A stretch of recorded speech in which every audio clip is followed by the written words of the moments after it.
কলকাতায় দক্ষিণ কলকাতা ল কলেজে আইনি পড়ুয়া গণধর্ষণ। আপনি নির্যাতিতার আইনজীবী, আপনি কিভাবে খবর পেলেন?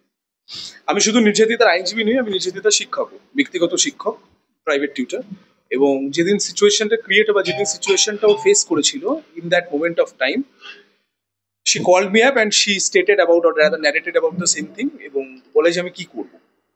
আমি সেখানে ওকে দাঁড়িয়ে বলি যে দেখ, আগে বাবা মাকে ইনফর্ম করতে হবে, কারণ এছাড়া কোনো অপশন নেই। Your parents should know. Legal অ্যাসপেক্টে যাও, পুরোপুরি লিগালিটির পথে যেতে হবে এফআইআর লঞ্চ করে, এবং নিশ্চয়ই দেখেছেন এফআইআর লঞ্চও হয়েছে এবং অ্যাকিউজ পার্সনরা অ্যারেস্টও হয়েছেন এবং ইনভেস্টিগেশন চলছে। আই হোপ সবকিছু ঠিকঠাক থাকবে। একদমই ভালো চোখে দেখছি না, কারণ আগের বছর আরজি করে আপনারা নিশ্চয়ই দেখেছেন যে আরজি কর নিয়ে যা হয়েছিল, সেই সিচুয়েশনে আমরা প্রপারলি কিন্তু যারা অ্যাকিউজ পার্সন তাদেরকে অ্যাকিউরেটলি কিন্তু জিয়ে যেতে পারলাম না। উল্টে কোথাও থেকে একটা হঠাৎ করে একটা ভুঁইপুরের মতো একজন পার্সন উঠে এলো, তাকে স্কেপগোট করে তাকে তার এগেনস্টে সব এভিডেন্স দিয়ে ultimately that person is living behind of the bar right now. এটা কোনো অবস্থাতেই শিক্ষা ব্যবস্থার জন্য খুব একটা ভালো জিনিস নয়। আশা করবো এই ব্যবস্থাটা পরিবর্তন হবে। কলেজ কমিশনের মধ্যে এত বড় ঘটনা, কলেজ কর্তৃপক্ষ কোনো স্টেপই নিল না। আগে এই প্রশ্নটা ভাইস প্রিন্সিপালকে করুন।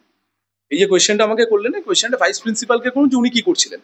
বসে বসে যে এত বছর ধরে যে চেয়ারটায় বসে আছেন উনি, এই প্রশ্নের উত্তরটা সর্বপ্রথম ভাইস প্রিন্সিপালে দেওয়া উচিত যে কেন সাউথ ক্যালকাটা ল কলেজের ভেতরে মাত্র 2 জন সিকিউরিটি পার্সন ছিলেন, যেখানে একটা শিক্ষা প্রতিষ্ঠান চালাতে গেলে যথেষ্ট সিকিউরিটি দরকার পড়ে। কেন যাবে না? আমি তো তার জন্যই বললাম যে আমার কলেজে আমি যেতে পারবো না। যারা তাহলে ধরুন যারা নাইট কলেজে পড়াশুনো করে, তাহলে হিসেব মতো নাইট কলেজে তাহলে মেয়েদের যাওয়াটা বন্ধ করে দিতে হয়, তাই না? তাহলে যারা নাইট কলেজে প্রিপারেশন করছেন, যে কোনো কোর্সের জন্য পড়াশুনো করছেন, তাহলে তো যাওয়াই উচিত নয়। উনি বলছে, ওই যে বললাম, এই মানে আগে না অন্তত এই ভাইস প্রিন্সিপালকে এনে একবার সামনাসামনি বসানো উচিত এবং ছাত্রছাত্রীদের না এই প্রশ্নগুলো ওনাকে করা উচিত যে আপনি কি করছিলেন। আমার কলেজ আমি যে কোনো সময় আসতে পারি অফিসিয়াল আওয়ার্সের ভেতরে, এবং যদি আমি কোনো অসভ্যতম না করি তো। আমি গেছি বলে আজকে সিচুয়েশন। ঠাকুর ঘরে কি আমি গলা খাইনি?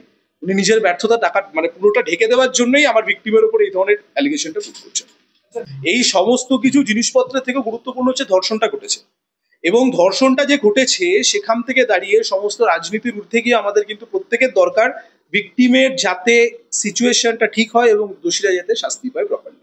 তাকে ব্ল্যাকমেল করা হয়েছে, আমি নিজে বলছি আপনাকে, ব্ল্যাকমেল করা হয়েছে। কিন্তু ঘটনাটা ঘটেছে, আমার কাছে এটা সব থেকে গুরুত্বপূর্ণ। ঘটনাটা ঘটেছে, তা ঘটনাটা ঘটেছে তার জন্য এটা সম্ভব।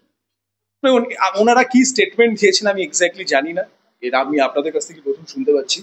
ওনারা কি স্টেটমেন্ট দিয়েছেন সেটাকে তো আমি এন্ডোর্স করতে পারি না, এটা ওনাদের ব্যক্তিগত অভিমত, মনে হয়েছে ওনারা দিয়েছেন। কিন্তু ভিকটিম যদি জানতো আমাকে ভিকটিমাইজড হতে হবে, তাহলে কি ভিকটিম দাঁড়িয়ে সেদিন যেত? এটা আমার সব থেকে বড় প্রশ্ন। একজন সহপাঠীর সাথে বন্ধুত্বপূর্ণ সম্পর্কে থাকতে পারেন না?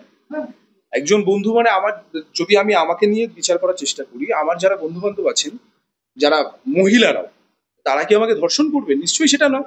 বন্ধু বান্ধবের সম্পর্কটা অত্যন্ত সম্মানজনক, একটা খুব রেসপেক্টফুল সম্পর্ক। সেখান থেকে দাঁড়িয়ে বন্ধুকে রেপ করবেন, এটা আমি এখনো বিশ্বাস করিও না, ভবিষ্যতে করবো না।